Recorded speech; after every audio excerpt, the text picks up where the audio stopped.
Welcome to the European Ham Radio Show, and we seem to be going through some kind of transformation on the show. First, it was this guy, then was me, and something has happened to Tobias down there. Yeah, well, I thought everybody shaved, so I have to transform as well, right? Yeah, so I'm starting to wonder what's up for next week. What's going to happen then? Okay, me. let me take that off. That was just a funny joke at the start of the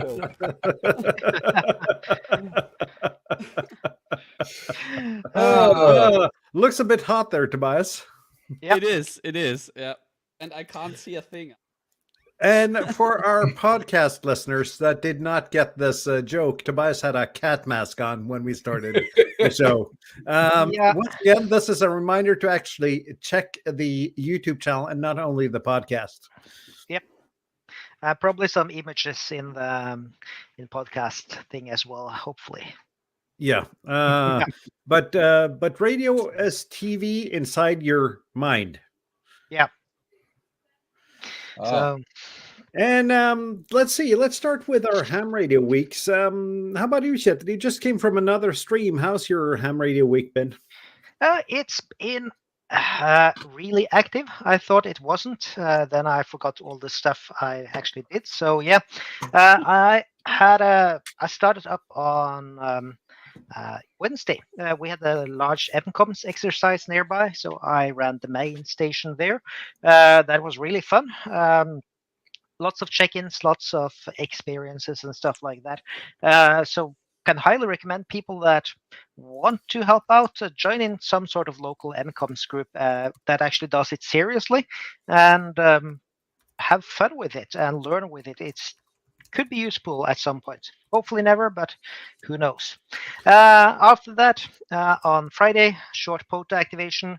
On Saturday, I went by train into Stavanger city, which is Norway's third largest city. And I did a POTA activation in the city center there, which is really fun, right next to the train station. Really slow on SSB, but FT8, FT4 worked. And then I took the train back to another POTA and activated that as well. And today, short trip out, had a campfire, made some hot dogs, and enjoyed some POTA in between sleet and hail showers. So weather hasn't been all that beautiful as I heard it's been over in the States or in Germany. So here it's still... We're in this part of the country, except for the rain we've had this weekend. Yeah, and of course I was over at the Dude's stream. Ham Radio Dude had some fun doing CAD modeling before this stream. So guess that's my week. Not a bad week, not a bad week. Walt, how has your week been? Interesting week. We had an eclipse here that came right over me. So I went out and did some experimenting. I took a medium wave antenna so I could null one side out and aim it in a direction. So before the eclipse, we 740 kilohertz here. We about 45 miles away. I'm an American here. We're going to talk American for a minute. Anyway, there's a station, a 500 watt AM broadcast radio station, medium wave. I listened to it, and my thought pattern was when the eclipse came, would I have like a little mini gray line? You know what I mean? Would I have would the D and the E layer of the ionosphere kind of fizzle a little bit, and I could get a path? Because when I turn at nighttime, when I turn the antenna and aim it north, there's a station up in Toronto, and it's hundreds of miles away, hundreds of kilometers away, and and I get it at night. It's a 50,000 watt station, so I tried that. Even when I turned it, the 500 watt station was a little overpowering, so I aimed in the direction of New York, and honestly, for about 5 to 10 minutes through the eclipse, picked up some stations about, I would say about 450 kilometers away in New York. And got them for a few minutes, pretty good reception, and then they faded out. So that was my experiment. The thing I like experimenting with the ionosphere. I mean, I know everybody thinks I'm an antenna builder, but those are just the tools to find out what's happening in the sky and on the ocean below it. And to me, that was fun. That was a really fun thing. So I'll get to do that again on 2045, so I'll have a few years to wait to do that one again. But that was fun. There's another eclipse somewhere in the world before that, though. I'm not here, but yeah, exactly. Other than that, after that, the rest of the week I've just been deleting comments and arguing with people because I sold my FT891. You asked for it, right? So I'm really busy with that one. Trust me. But hey, yesterday morning I went out with my Coastal 20 antenna, which is a really heck of an experiment. Popped it up on the dune at the beach, and with 20 watts, 16,000 kilometers away in Australia, made a contact. So that's okay. So as we say here, anyway. I went out. I'm not going to foreshadow too much, but I went out on a photo yesterday with LB7 VJ, and he said that, well, this Walt guy makes a lot of sense. Maybe I'm going to go get a G90 now. Like him, he's like, honestly, it's really not. Everyone thinks I'm all about the G90. I'm all about 20 watts. I've been saying that. If I could find, I wish Yaesu, ICOM, whoever, Kenwood, somebody, if you guys would just make a really good 20-watt radio, I would take my money. Take it. Make a 20-watt radio. And everybody goes, well, you could turn that FT891 down to 20 watts. I was like, yeah, but I'd still need the the Tesla car battery that I carry with me to use it, so yeah. And that's really, so I really like that radio. I'm not like all about the brand or anything. I just like the fact that with a little small 6 amp hour battery, I can run 20 watts and, talk around the world. And that's what I'm all about. So, but other than that, the week was great. Had a good week. And it is 26 degrees Celsius that you guys that are Americans that are watching, upper 70s, about 78, 79 degrees, sunny and absolutely beautiful here right now. And I'm inside because I like you guys. and I see in the comments here that Michael just ordered a G90 an hour after rewatching one of your videos, Walt. Yeah, good. I mean, and here's the sad thing about it is, and I know I sound like a crybaby. I say this all the time. Zygo's never even given me a kiss on the cheek. You know what I mean? It's like that's the joy of free advertising, though, Walt. Right. But yeah, I'm starting to miss my G90 as well. But as long as I don't have job in a couple of months, I kind of don't want to go out and buy a G90. I don't blame you. So what I'm hearing is that as soon as you have a job lined up, you're going to buy a G90 is what I'm hearing. You didn't hear that from me, but I am considering talking to the guy that bought my G90 and perhaps go into some negotiations with him and see if we can make a deal. There you go. Yep. Over here in the States, we have a couple different things. I think it's like Afterpay and Klarna and things like that. So you can make it like 12 easy payments over here. So I'm seriously thinking about getting a second one just to have. I hear a lot of people say that the ones now aren't as good as I have one of the first generation. I don't know if they're as good as the new ones. It would be cool for me to get one and test, and see if it's still as good as the old one I have. That would be very helpful for people as well, seeing that if they actually drop the quality after selling a lot and getting a lot of nice information out there. But the G90 is an awesome radio, and not just because it's got 20 watts, but it's got what you need. If Zygo would send me another one, I'll do the video for them. I mean, it's the least they could do for me. I mean, honestly, I think I've sold over 100 G90s for that company or more. If Zygo made that radio worse since the one you got, they're not going to send you another radio to compare. Well, they can hear me now and they can go, spice it up a little bit. No one will know. Get the and I see special that edition, yeah. 45 Auto reports that it's 300 degrees Kelvin in Texas. Wow. Wow. That's horrible. So, Bob, how has your week been? I think I've had a fairly good week. There's been absolutely no summits, which is kind of sad, but I have some summits on the air news. I can do them later on. I've been doing parks. There's probably the only park really nearby that you can drive into. No, that's not true. The only nice park nearby you can drive into is I've been activating that. Let's see, 1, 2, 3, 4 different days, and twice today, in fact. So 5 activations in total. And I've been playing on 17 meters and having fun with it. I might have mentioned that on the previous show as well. I can't remember. But I've taken sort of since Walt went ahead and sold all his radios, I was thinking maybe I should try and do some of the things that he does, which is the polar opposite of the way I do an activation. Normally, I will just find a frequency, I'll spot myself, I'll call CQ, I'll get the pile up, and I'm done. So what I've been doing is the polar opposite. I've been switching bands, tuning up and down, listening, and just calling returning calls instead of calling CQs. And that I gotta say, that's been a lot of fun. You don't get you don't get the same amount of contacts. Clearly not, and it takes an activation can take 2 hours, but it's really fun.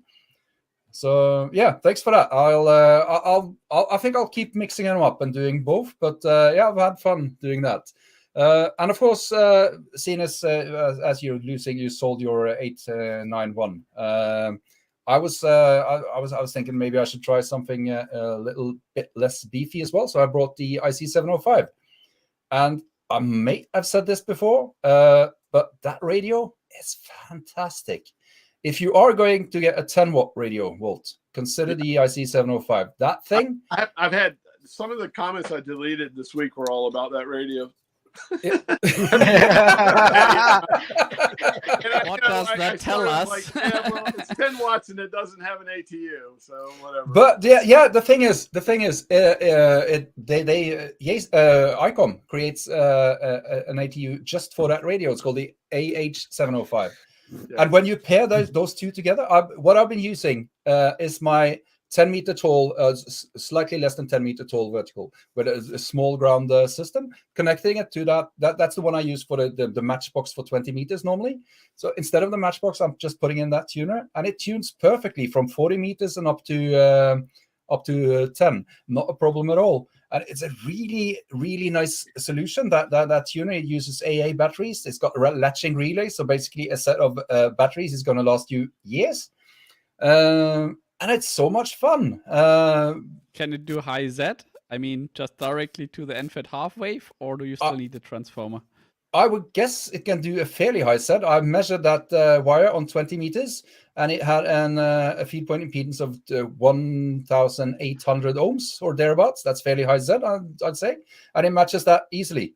So yeah, very nice tuner for the 705, and I've been having a lot of fun with that. And I've made contacts into Japan, I can't remember anymore, but really nice contacts all over the place. And 17, wow, that's fun. And strangely enough, in the evenings, it works much better in the evenings here. I went out at around noon today to try and see what was on 17, and all I could get was the Alpha Oscar 75 stations. I'm probably not the only one getting slightly, I'm not going to say fed up, but yeah, it's enough already. It's just like the liiiittle X WRTC stations a couple of years ago. Yeah, a couple of years ago I wasn't licensed, so I can't comment on that. But come on, guys, there's literally thousands. You're everywhere, and I got told off today because I called someone back, and I've spoken to him before. And how can I keep track of this? It's not possible. There's thousands of them. You go into the webpage and you check, because luckily these people are only on for a month, but I do find them horribly annoying. Like I was in 17 once, and they were like, I think at least 15 kilohertz. They were spaced every 3 kilohertz up. There, it's just as bad here. It's like the East Coast of the USA is like, it might as well be connected to Spain because it's the same way. Yeah, it's like. Yeah, and I'm all for activity on the bands, and it's nice when this started. I thought, oh, it's so nice that you can make an activation just doing the Alpha Oscar 75 stations. But why do you need to have so many? That's just not there's no point. Yeah. There's absolutely no point. Is what I'm thinking. But that was my gripe with that. I really appreciate all the Spaniards taking the time to actually be on the air. So I don't mean to talk anyone down, but maybe if I was arranging this, I would have a bit fewer call signs and yeah, maybe rotate on operators or something. Why not? I'm looking up my wall. I've got the WRTC 2022 award from Italy. The cool thing about I'm also looking at it. Framed it was because it has my SP stroke K4OGO call sign. I thought that was cool on the wall. SP. Cool. Cool. And we got a question here from James, so I'm just gonna do that first. He asks if all of us run QRP, and for me, it's when I have to. Otherwise, not. Yeah, I like to try. Like with this, I think the 705 10 watts can be considered QRP, and I think that's interesting. That radio is so good; it makes up for at least a bit of the difference between a 10 watt radio and a 100 watt radio. So yeah, I got 5.9, a real 5.9 into Japan from Norway. That is that's impressive stuff.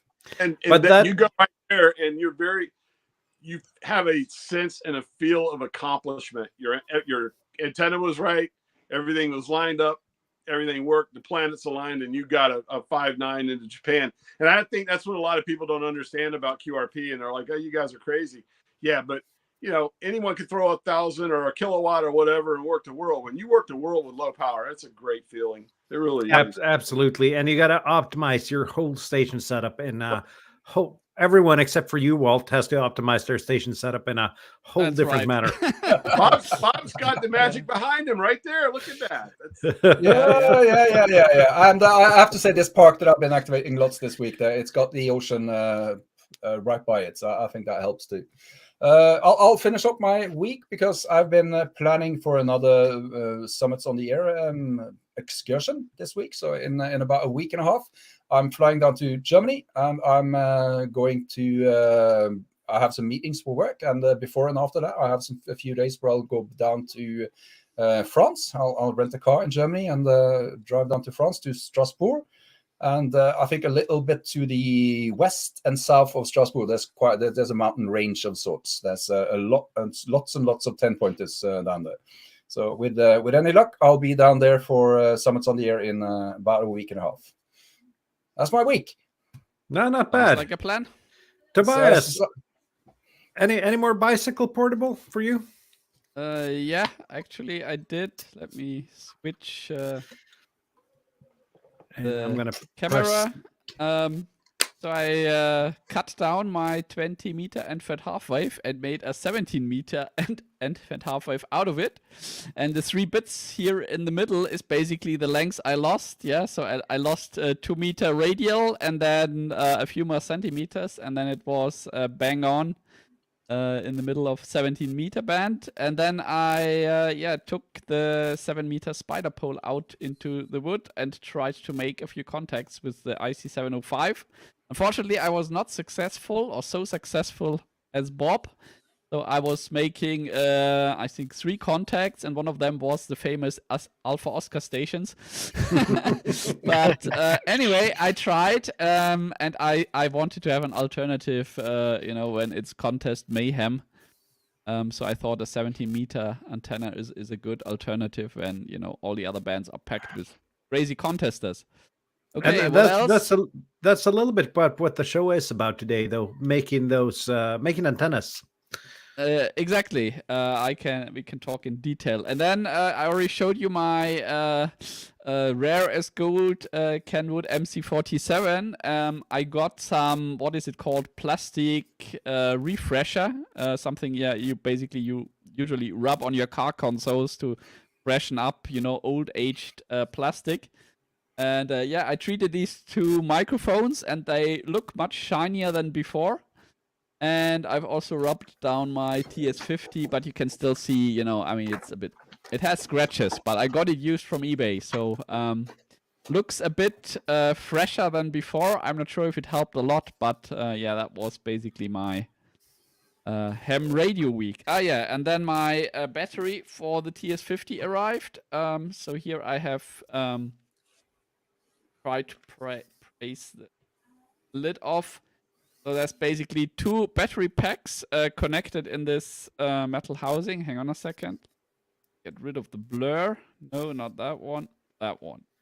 Now you should get it into focus. So basically, there's 2 6 amp hours batteries, and they're basically connected in parallel. And then you have a ridiculous 12 volt, 12 amp hours battery, and they say it can pull 36 amps continuous. So that should be enough. That should definitely be enough. Okay. That battery, fantastic battery. Does it have the capacity in watt hours printed on it? Actually, it has. But the individual batteries, because I think in total that's probably more than 100. But if you take it apart, does the individual battery have it on it? So you can bring both batteries being less than 100 watt hours? I'm not sure what you're asking here, but I think you cannot bring 2 60 watt hour batteries on a plane, though, Bob. Can you? Yeah, yes, you can. You can. There's a limit on each individual, and there's a limit on the total you can bring. The total is quite substantial, but the biggest single battery is 100 watt hours. So basically, you can take this apart, Tobias. And if you take it apart, does it say on the individual battery? I won't do it for this one, but I have the same one already for my IC705, and that definitely had a sticker on saying 6 amp hours and so many watt hours. So yeah, I think that would work. Yeah, disconnecting them and put them separately in your flight bag, that might work. I am seeing that I am soon going to Germany. Look in your eyes now, Bob. Oh, I have. When I went to Sardinia, I had a bit of battery envy at several points. So I have plenty of batteries. Sadly, I went on kind of a shopping spree. But that looked like a very nice battery, Tobias. It does. Could you, if you send me a link to that, I'll put that in the show notes on hamshow.eu sometimes this week. So yeah, sure. If people are interested, I send it to you, or I put it. Yeah, and I put by it in, people in our admin channel in Discord. That's easier. Yeah, and by people interested, does that include you, Bob? Could be.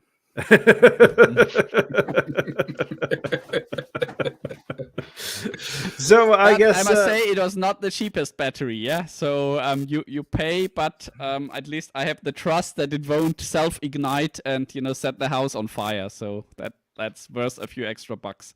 Yeah, it looks very, very nice.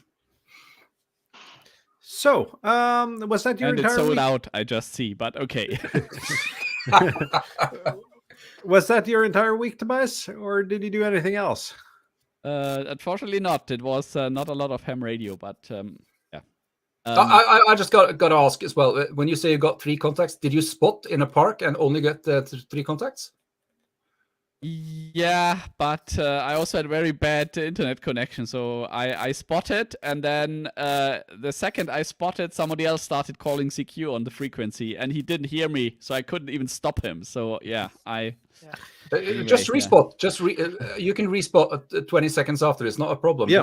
When that happens, just do that. It was not the best conditions, I think, but yeah, it was nice experiment, and it's easy to get the 17-meter antenna up with the 7-meter spider pole. Of course, a bit sloping, yeah. So because the total length is not enough, I think you need 8 or 8.5 meters. But yeah, it's easy. It's an easy way to deploy it on the bicycle without having to throw ropes over a tree or something.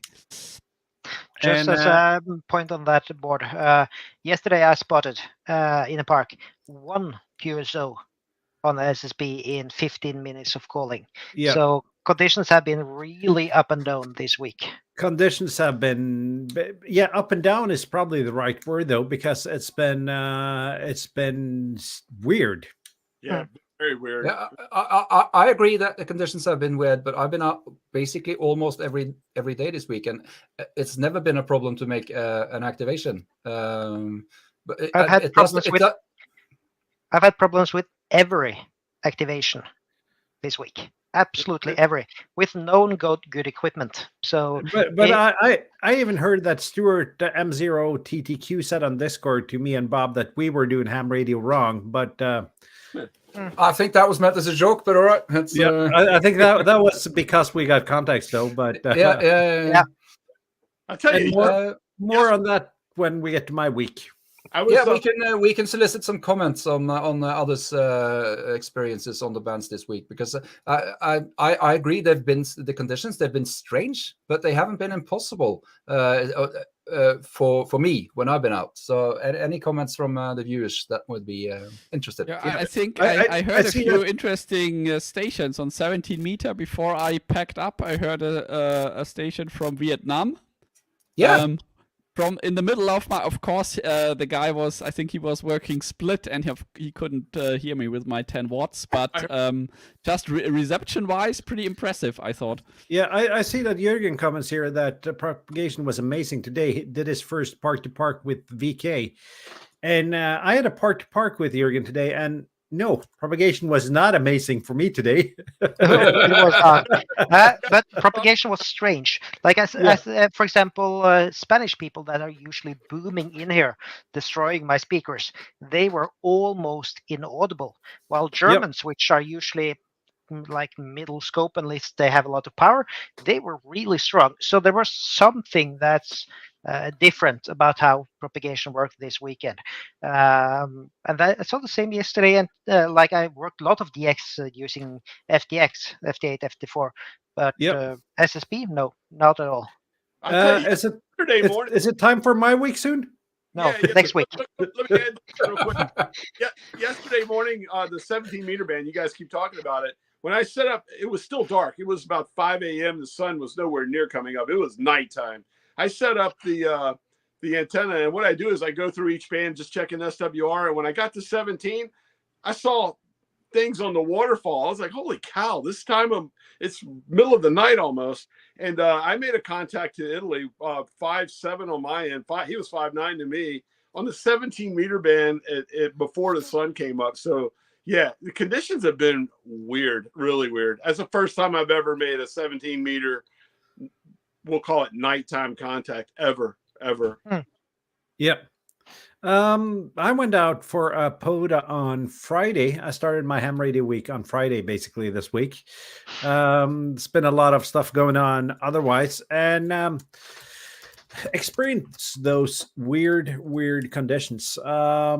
Struggled for a bit. I tried all the bands, figured I'd end with 17, a band I rarely use, and got the usual, got a couple of European stations, but not much. And then I'm going to share my screen here and then this happened. I got a guy coming back to my CQ from Hawaii. Yeah, awesome. That's decent. In 5.9, and that was a real 5.9. I actually checked the meter on him. I don't usually check the meter, but he was really 5.9 and probably a little bit on the plus side. But I guess the opening didn't last too long. It was gray line, so it was sunset here and sunrise in Hawaii, and I guess that helped a little bit.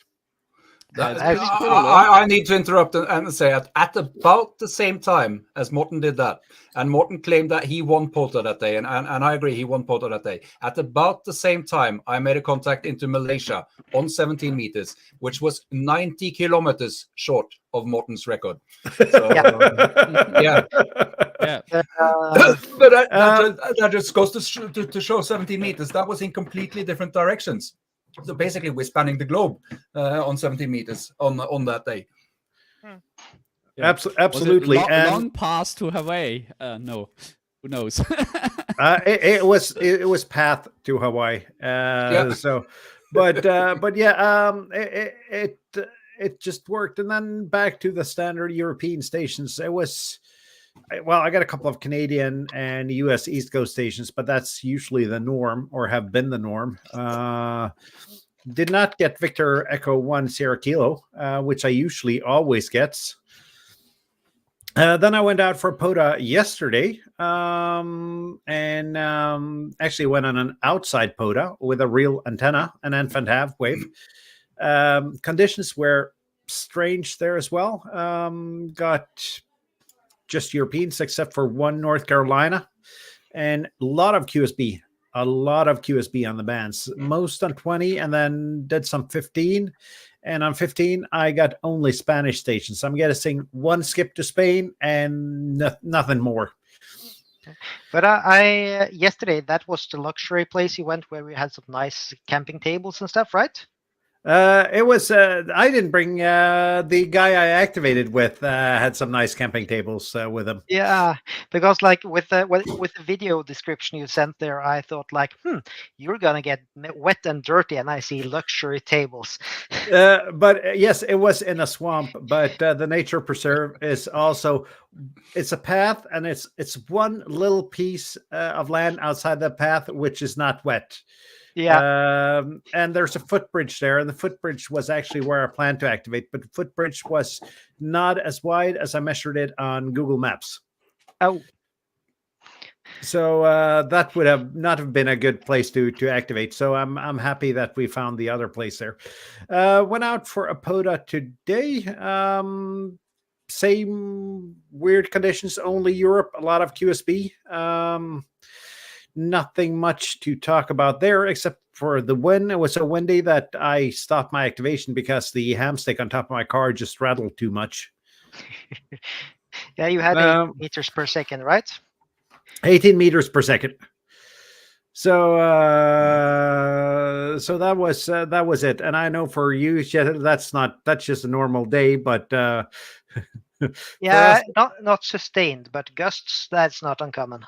No. So besides that, while at the POTA today, I met up with another ham that had a thing that he didn't know what did, and asked me to take it and try it. So let's see if we can switch cams here. And that's this little thingy. It's a DV stack, I think it's called. It's basically a hotspot, but it connects either by Bluetooth to your phone if you have an Android phone, or it connects to your computer via USB. So you don't use a Raspberry Pi, but you use a computer with let's see here, find the right window here to share, with an app called BlueDV. Yeah, that's an open source thing, right? Yeah, that's an open source thing, and not half a new way of doing DMR, which then again led me into the DMR wormhole of upgrading code plugs and updating firmware on radios. And you know how this ends. It doesn't end in a pretty way. Did you actually get a QSO? Yeah, I got one QSO, and well, actually two, but one of them was with the Parrot. So one real QSO. Was the other guy shouting at you for opening 242? No one got back to me on 242, which is the Norwegian DMR group. But I did it on Toads, and people were nice enough to get back to me there. The thing about this, since it's not running off a Raspberry Pi, it's easy to bring with you and just hook up to your laptop and use it in a hotel room on a regular Wi-Fi connection. So I'm going to try that next week when I'm doing a bit of traveling. And I guess that's my entire, well, I had to do some field surgery on my battery today doing POTA. So I replaced some ring terminals on the wire there. But that's my ham radio week. Cool. I see we have some grumbles. On topic here. I guess we should get on topic. Yeah. Come on. Our listeners, they're not expecting us to be on topic. They're just having fun. Okay. Yeah, I think they're having antennas already, right? Yeah. We got one more thing before we go to the topic, and that's the YouTube channel. Two? I have a thing as well, but you do the go ahead. Do the YouTube channel of the week, and this is a new channel. Let's put it up here. It's Comms and Bushcraft. It's LB7VJ. So if someone is kind enough to share the link, it's at LB7VJ on YouTube. Just hit that subscribe button. You get some nice fireworks. He's got a couple of old videos, but he's got 3 radio-related videos here. One about finding noise from an LED strip. And that's the thing I forgot to tell about with my ham radio week. I did that this week as well. So now my daughter's LED strip is running off a 5 amp hour LifePro 4 battery. Yep. No noise. So please subscribe to LB7VJ's channel here. He's got 32 subs. I am expecting, let's say, 50 subs by the end of the video. I hope you guys can help him do that. Yeah. Do your thing, guys. So click that subscribe button, but don't leave. Please don't leave. While you do that, I have a question for my co-hosts and everyone else, and it has to do with running split. I think I understand the point of running split, but I have a question. If you are on a fairly dead band and you're calling CQ about 25 times between each actual contact, is there a point of running split? No, but No. If you suddenly expect to get a huge pileup, then yeah. And there is something, I'm not sure if it's regulation or if it's part of the DX Code of Conduct, which some people may have heard of. Not everybody, obviously. Apparently, not all poet hunters. Yeah, that you should give space to big D expeditions, but that's like the big ones, not people just sitting at home using their normal call.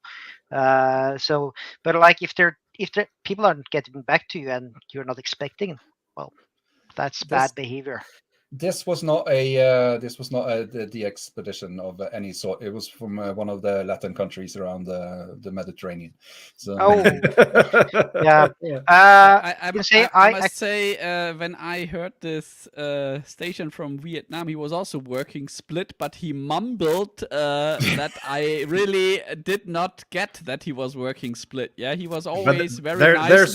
There's always the band police though that's yelling 5 up, 5 up. Yeah, exactly. He was very nicely saying his call sign, but then the 5 up was so in quick fire mode that you could not really decipher it. Yeah. So and of course he had people calling on his frequency then. Yeah. So. Yeah. One big reminder: if you're using a group station, please be very nice and actually set it back to not using split whenever you leave the station. I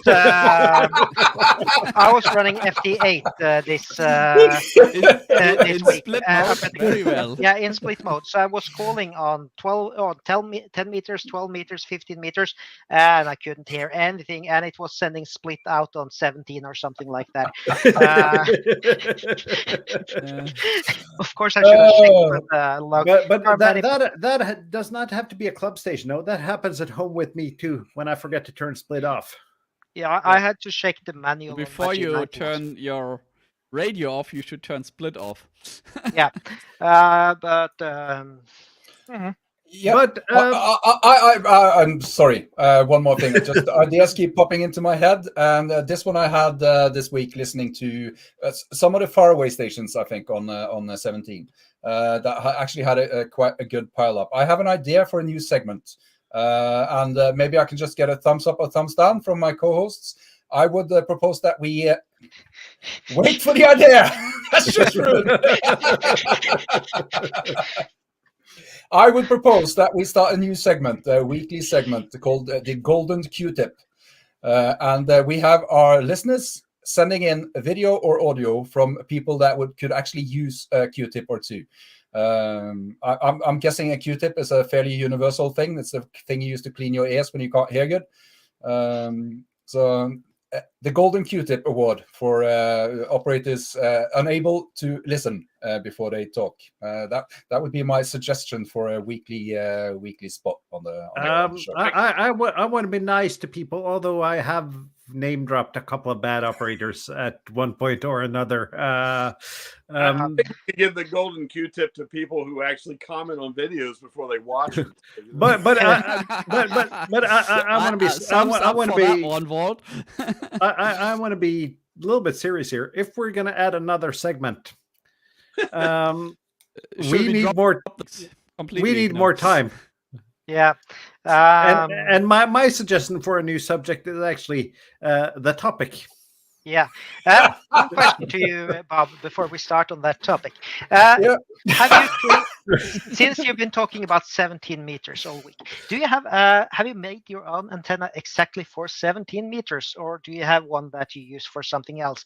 Just to get us slightly towards the topic. Oh, nice segue there. Yes, nice segue.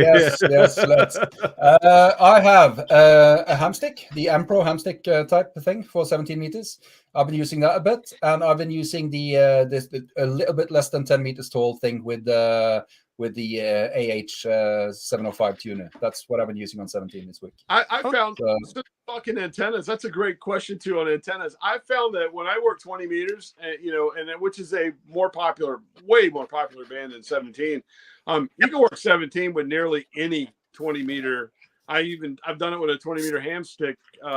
And done it with a tuner. You don't lose a lot between 20 and 17. Absolutely not.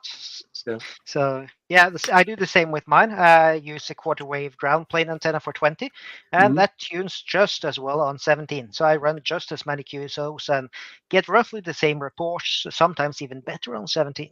Yeah. So, but that's a simple wire antenna. Of course, I don't do some cheating and buying antennas, like. Actually, just to try to get on topic here for some point, because I thought it was driving us on topic talking about antennas. But I want to.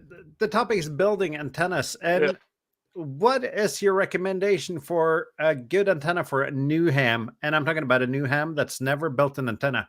What should they build? Quarter wave vertical ground plane. Quarter wave vertical, absolutely all day long. The easiest, quickest to build.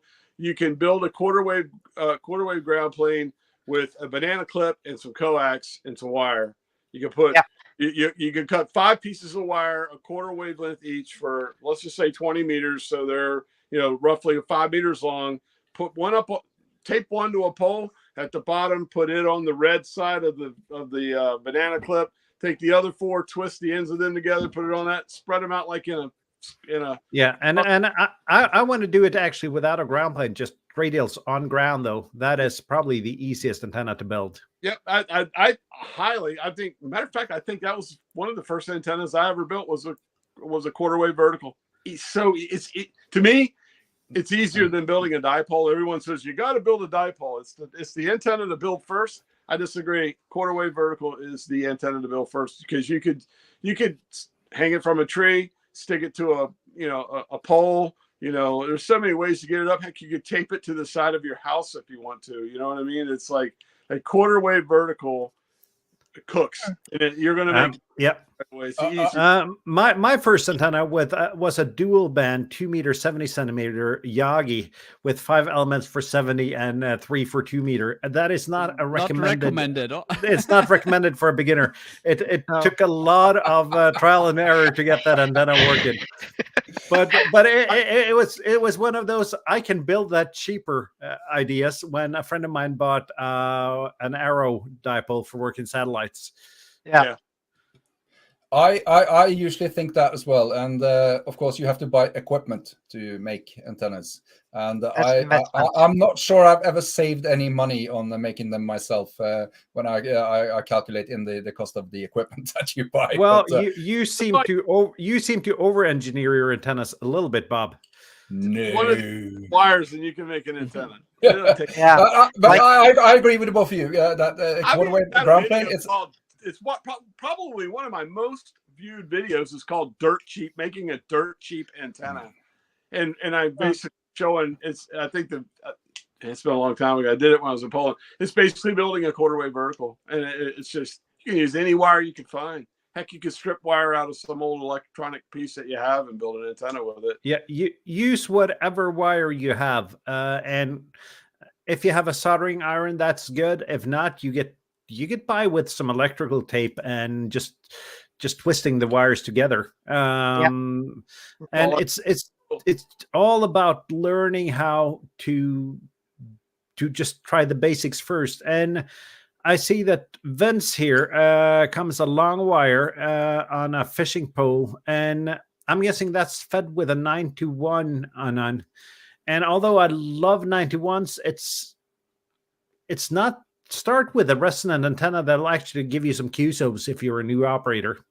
Because a 9-to-1 is not ideal for a new guy. It's easy to build though, because you just on my 9-to-1. Ooh, but you just cut the wire to an approximate length. You don't need an analyzer or anything. You just cut the wire to somewhere within the recommended lengths, and you're pretty much good. That is that's a bit of an oversimplification, because different wire have fairly substantially different velocity factors. So just cutting it to these prescribed length, that could vary as much as 10%. That's going to be fairly difficult. but it's still if you don't have a meter, that's going to be fairly difficult to accomplish. But it's a non-resonant antenna though. No, with a 9-to-1.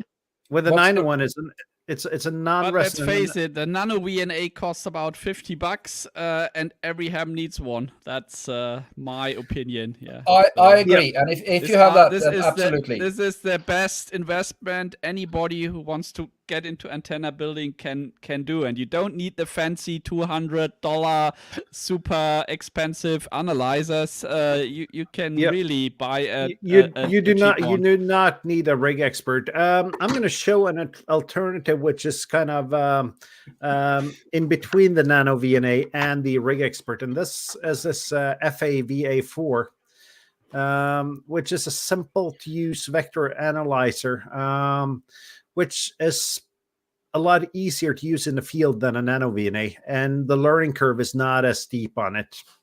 I tend to keep this in my portable bag because it's so much easier to use in the field than the nano VNA. But when I'm building something at home, I usually use the nano VNA. A certain brand of radio that I like to use has a button you can push and does a sweep too. You don't even need any of this. The SVR meter, the SVR graphs on some radios, it's good, but it's not always perfect, to say it that way.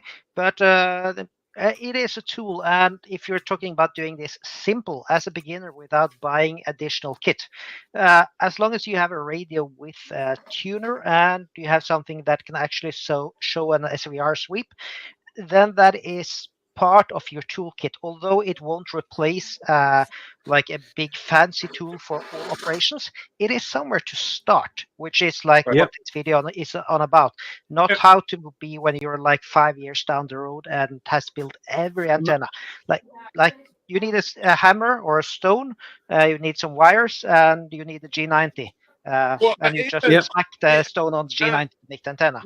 We're spoiled now. I mean, it's 2024. Spoiled. I remember 1975 when I first got into radio, and I had a 11 meter CB radio and a mag mount antenna that it was so painful to get your CB antenna into the middle of the CB band with just measuring the SWR, extending 5 millimeters, reducing 5 millimeters. Did we shift down? Did we shift up? What happened? It's such a pain in the back.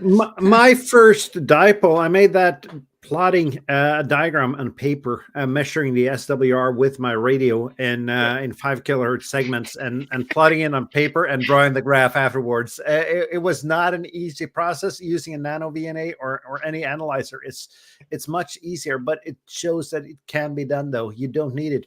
Then again, the nano VNA is probably the cheapest, most useful tool you can get in ham radio. I just got one. I'm looking really forward to playing with it here this week and getting used to it. I've always been, like you said, but having the Zygu radios, the X5105, it goes from 10-to-1 down. It's got a really good sweep, and I've used it over the last 2 years as my antenna analyzer. And then the G90, you can press it, and it's just kind of it's a smaller scope. But yeah, I finally got it. I'm really looking forward to getting going with the Nano VNA. But Morton, you said something that I agree with too, though. Non-resident antennas, they may be easier to build. You know, we talk about, like, let's just take for instance the Ribikoff, and now they have the Poseidon that TEHRS is building, which is the Ribikoff. A 4-to-1 unknown and 25 or 7.6 meters of wire straight up. Let's do this as metric because it's an Italian antenna. 7.6 meter wire vertical and a 4-to-1 unknown. And go. Just hit the ATU and go. Yep. You know what I mean? It's very forgiving. So for a beginner, that might be an answer instead of overthinking and beating yourself to death to get a resident antenna going and cut. If you have an ATU, then that's definitely easier, right? Yeah, there's one thing about the Ribikoff though, because as a new ham, I bought a commercially made Ribikoff. The Magitana, and there's nothing magical about it. The Ribikoff, first of all, it's got to be vertical. It does not work horizontal or as a sloper. No. Takeoff angle. That's why it's such a great radio. I mean, great. Yeah, and you need a good radial net on it. And when I got it, it said in the manual you can mount it whatever way you want, and radials are optional. Right. The first time I hit the tune button after I got license on it, my entire house flickered. It's got to be said though that I mounted it in the roof inside, probably close to some power wires and without radials, and so doing a bit of research is good, and also get yourself a kit if you really want to get into antenna building. There are so many good kits out there. I think too, if you're really going to get into antenna building, I've said this before, is start collecting balance and unknowns. I mean, I think that's, if you're going to build a lot and experiment a lot, like, I mean, you guys know me, I probably build two antennas a week, maybe 3. I build a lot of antennas. Just I go out and play, just go out, cut the wire and see how it works. And I've got a little bit of everything. Speaking about wire, guys, do you have a preferred wire that you use for antenna building? Yes, many preferred wires. To the workshop and get the cheapest speaker wire you can find. I just have to say, speaker wire it's fairly heavy. So if you want to make a wire antenna to hang on a telescopic mast, you don't want to use speaker wire if you can get something else. I think it's called the SOTA beams. So have a really thin, nice wire that's excellent for lightweight antennas, and I've used that. Yeah, that's the one. It's 0.26 square millimeters. Yeah, comes in green and yellow, and that's and it doesn't knot up really as much as quite a bit of other wires. It's nice to handle if you treat it nicely. So I would say that would be one of my preferred wires, and I also got some wires about the same diameter, but it's got Kevlar in it. So it's basically that wire, the size of that wire that Kjetil showed there. It's got a breaking strength of 62 kilos. Which is quite amazing for such a thin wire. So in the cases where you want to use elevated radials and use them for guying as well, then that is an excellent. But there's one thing though. Kevlar line wire is a little bit harder to solder and work with than just simple copper and steel wire. You have to separate out the so Kevlar. Far, all the antenna that I built, I just got a few meters of lap cable. That's I think it's even too beefy, but I think when you're experimenting, you don't want to waste your, lightweight, super perfect. That's okay when you have homed in on a design and say, hey, and now I want a lightweight antenna. I know that this is working. I'm building it now with the right cable. But for experimenting, just, I think, get something from the hardware store. Yeah, and if you're middle-aged, as most hams are when starting out in the hobby, you probably have a big box in the basement with different types of wire already that have been used for different kind of projects. And And 45 says in the comments here that we shouldn't urge Newham to spend a bunch of money on gear to build their first antenna. That will happen naturally if they stay in radio, and absolutely. But just get as cheap wire as possible. I agree with what Bob said about the wire and the wire itself compared. I mean, I use this was wire I used yesterday. This is my Coastal 20. It's 20 AWG wire, pretty thin. It was easy to get on that on the pole. I use the DX banter pole, but like some antennas, if you look and you research, would require a thicker, like for 16 gauge wire. I'm speaker wire all day long when it comes to this. Matter of fact, this is an antenna I'm going to build tomorrow. This is the two driven element halves of a vertical dipole for 10 meters. And that's the director. I'm going to build a beam, a 2-element beam. But I think leftover speaker wire is good enough for radials on the ground any day. Yeah. Yep. Yeah. So you can use your more expensive, thinner one for the pole, and use the leftover speaker wire for the radials. Absolutely. I have to say, well, it comes off a bit elitist maybe to say you need this sort of wire and you shouldn't use that sort of. That's not what I meant to say. I've been making antennas from every sort of electrically conductive material there is. Just have fun with it. Do it. Yeah. And I'm talking about the thin wires. That's for optimizing. That's for optimizing, and that's for making antennas for portable operations and for lugging up mountainsides. That's where this becomes important, I think. And then while we're talking about Europe, you can go to any Auchan in Europe and you go take a right and go over to where all of the hardware and everything is in an Auchan store, and that speaker wire is there for 15 euros. You know what I mean? Like for a nice big roll of it. So it's affordable. Yeah. Very affordable. And in a discount store. And Comps and Bushcraft, our recommended channel, ask if soda wire is the same as demolition guys use for explosives. And I don't think so. No, soda beams wire is multi-strand, and that demolition wire is a single strand. So that's going to break. You don't use single strand wire for wire antennas. And the soda beams wire is also actually pretty cheap. Yeah, it is. And it is aluminium, so it doesn't have a lot of breaking strength, so it's not perfect. But one thing that what we're talking about now is mostly portable antennas, which are temporary setup.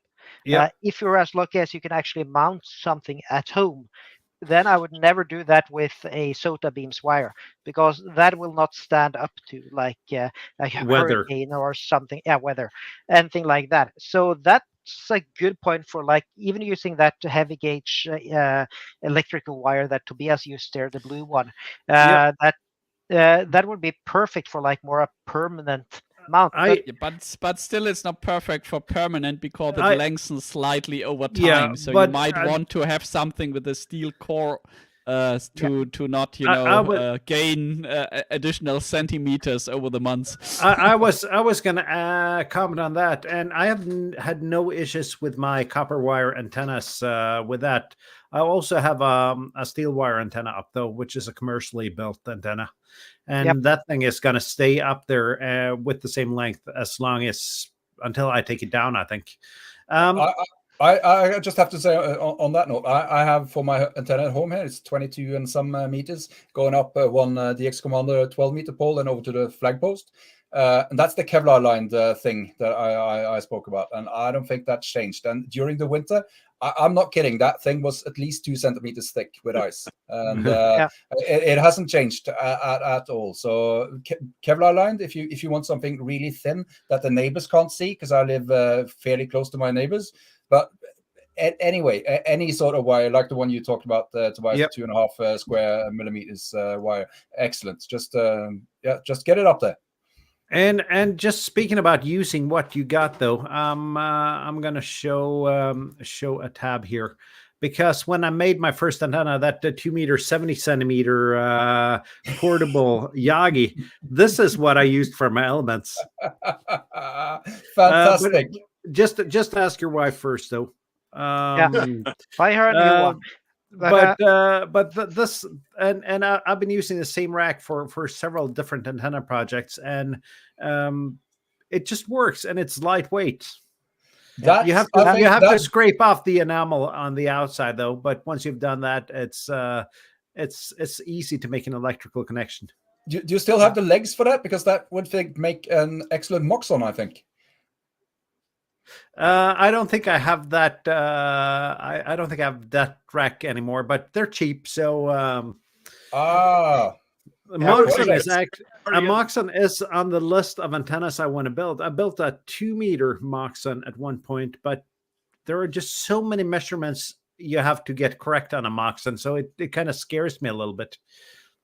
I got Burn a hex beam right now. I really want to build a homemade hex beam. So, and I know that's going to be tough, but I think it can be done very, very cheap.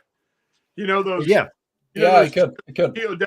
Domes, you know, that people build out of pipes. They actually sell a PVC connector that's got 6 on it to build those domes out of PVC pipe. For here in the States, about $15, so less than 20 euros or something. I was going to get one of those and get PVC pipe and build basically the six PVC elements and then put a wire around it. I think it would be kind of fun to build too. Absolutely. And if you take a look at Colin MM0 OPX's channel, he's got a hex beam that he's even got a bill of materials there, and I don't think that antenna was expensive at all. That, you know what? Where I kind of mentioned this in a video I did yesterday. We were talking about bands like 17 meters and 10 meters. You know, your first antenna, you're going to get frustrated. The easiest antenna to build would be a 10-meter antenna because it's going to be the smallest one for HF. Yep. For 10 meters.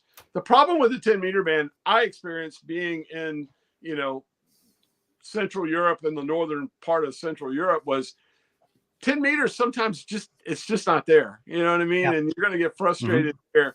But a band I'm really fallen in love with lately is 15 meters. And it's still, you can build antennas small enough that are going to be a little bit easier to build than, say, a 20-meter band antenna. And I think that's if you're looking to build your first antenna, hey, if you know the 10-meter band is going to be up and kicking, and I know we're getting high and coming into solar maximum and all that good stuff, 10's great. But I think because I want to, like I just told you, I want to build a hex beam. I looked at what it would take to build a 20-meter hex beam. That thing would be, a giant antenna. But maybe I could build one for 15. 15's open a heck of a lot more for me than the 10-meter band is. You know what I mean? And I would get to enjoy it. That's something to think about too, is what band do you want to build it for, and where are you going to get the most bang for the buck? And I think for a beginner, especially in Europe, look at 15 meters, building an antenna for that band. 15 is an excellent DX band. And go ahead, Chet, and I'm going to do the comment afterwards. Yeah, and also where in the band you're building it. If you're building a band antenna yourself, it may be very narrow banded. So if you want to run digimodes like FD8, if you're going to do CW, something like that, you place it in that section of the band. But also, of course, always build it longer so you can cut off wire.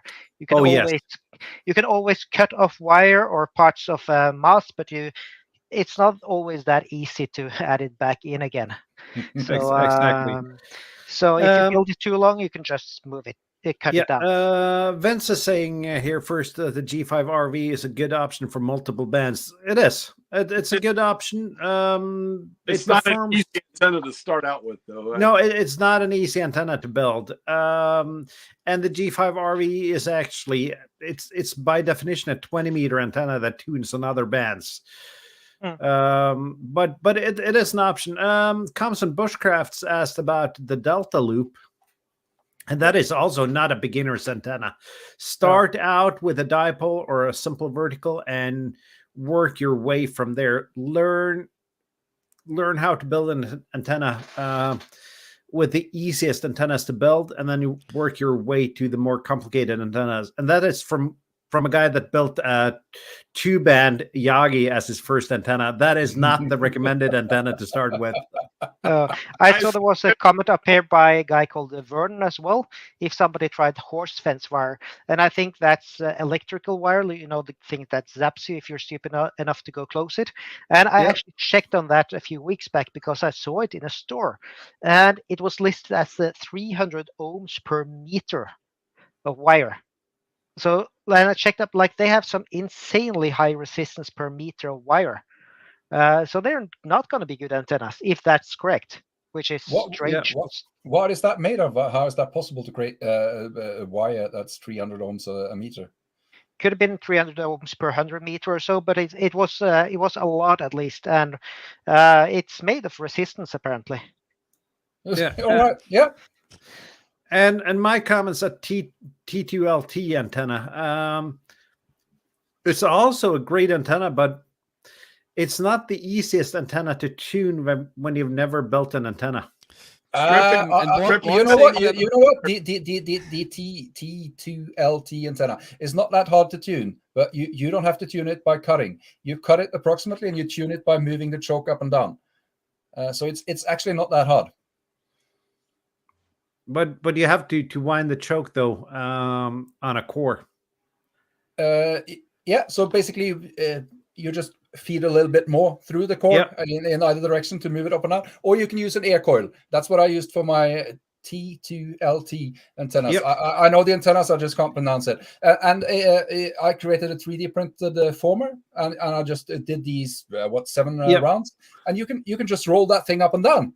It's really easy to tune. So it's not really that hard. Maybe not a first antenna to build, but these antennas they're quite nice. Maybe one thing that I want to say is you can also buy ready-made antenna kits, basically, where all the parts you need to build your antennas are in. So I'm advertising quickly a web shop here, and here you can buy antenna kits for all kinds of antennas, for delta loops, dipoles, end-fed antennas, etc. And all the bits you need are in there, and fairly idiot-proof instructions. So this is also an option when you don't feel comfortable to rate your how should I say, if you don't have all the parts at home, then just get one of these kits and try it. And after you've built a kit, you maybe feel confident enough to build your next antenna without a kit and just improvise. Yeah, absolutely. But the thing is, and we're a little bit on overtime since we had a topic today. But my advice is go ahead and build something. It might not be perfect on the first try, but you're going to learn something. And that's what this hobby is all about. It's all about learning something. Yeah. And it's just, you use the stuff. You're going to get to a point where everything you see in the hardware store is a potential antenna. And that's me. Yeah. Yeah. I checked that one I'm of those. buying random stuff in the hardware store because it looks like it might be handy for your future antenna, right? It's so bad me. already. I have an entire floor in the house with stuff I bought because it could be used as an antenna. I checked up those. Pool noodle came to me because of that. I was walking through the store and saw a pool noodle and light bulb. Bing! Oh, I got it. We're really seriously into overtime. I have a feeling maybe we should continue this next week. Would that be an idea, maybe? Yeah, I think so. We could continue the antenna building discussion because it's a good discussion. And I'm thinking continuing that next week. And I am traveling next Sunday, but according to my tickets, I'm going to land well ahead of the show, and I got a meeting that I'm not sure when is, but hopefully I'll be there next week. Yep. So I hope you guys enjoyed this show. I certainly did, and absolutely, we're going to continue this. And Steve comments we should have next week's topics as build your second antenna. There you go. Yes. Yes. And my second antenna was a dipole. Yeah, maybe just one sentence to wrap up. I think in a way the beginner license in various countries is only like 2 meters 70 centimeters and above, and it's much harder to build your first antenna on those frequencies than build an HF antenna. Simply because 70 centimeter antenna, a few millimeters here and there make a big difference. But when you build a 15-meter elevated ground plane, a few millimeters here and there, who cares, right? Yeah. Right. So that's a bit And unfortunate. and my piece of final advice is don't build a two-band Yagi as your first antenna. That's Another thing, give you one last bit of advice too. Don't take a picture of your first antenna and post it on Facebook because everyone's gonna tell you how bad you are. Yeah, go straight to pureset.com I for know. maximum effect, right? But you could though, you could take a picture and post it on the European Ham Show, There the you go. European Ham Radio Show Discord, Please do. hamshow.eu/discord. Yeah. We are nice guys. We're not on face. We're on face. Some of us are on Facebook, but we're not Facebook and we're not QRZ. There you Yeah. go. And on that note, I'm gonna go buy myself a digirig. So 7-3 all. 73. 73. Bye.